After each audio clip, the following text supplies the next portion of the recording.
Our local Muslim community is condemning the mass shooting in San Bernardino, and tonight there is a fear of backlash as some are concerned people will stereotype all Muslims as violent.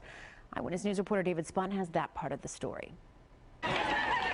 Not even 3 weeks after the attacks in Paris and just days after a man shot up a Planned Parenthood in Colorado, many watched in horror as the scene in Southern California unfolded when officials announced Saeed Rizwan Farouk and his wife Tashfeen Malik were the shooters who killed 14 in San Bernardino.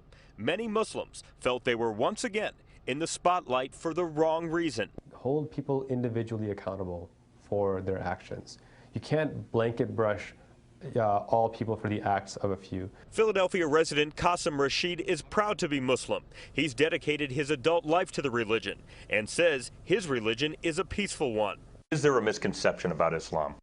I think there's a misconception about Islam among non-Muslims and among some Muslims, unfortunately. Rashid wrote 2 books on Islam and currently serves as the national spokesman for the Ahmadiyya sect of Islam, a mainstream sect that's one of the oldest in the United States. He insists what happened Wednesday in San Bernardino and a few weeks ago in Paris is not a fair representation of Islam. It's interesting to see how differently all Muslims are suddenly portrayed when a Muslim commits an act of terrorism, which I will call that an act of terrorism, whether he was inspired by terrorists or not. Rashid told Eyewitness News being Muslim in America is not always easy.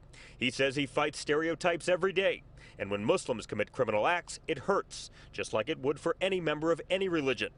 Rashid has a motto, love for all, hatred for none, a motto he says the majority of Muslims live by, a motto he hopes non-Muslims will one day identify with his religion.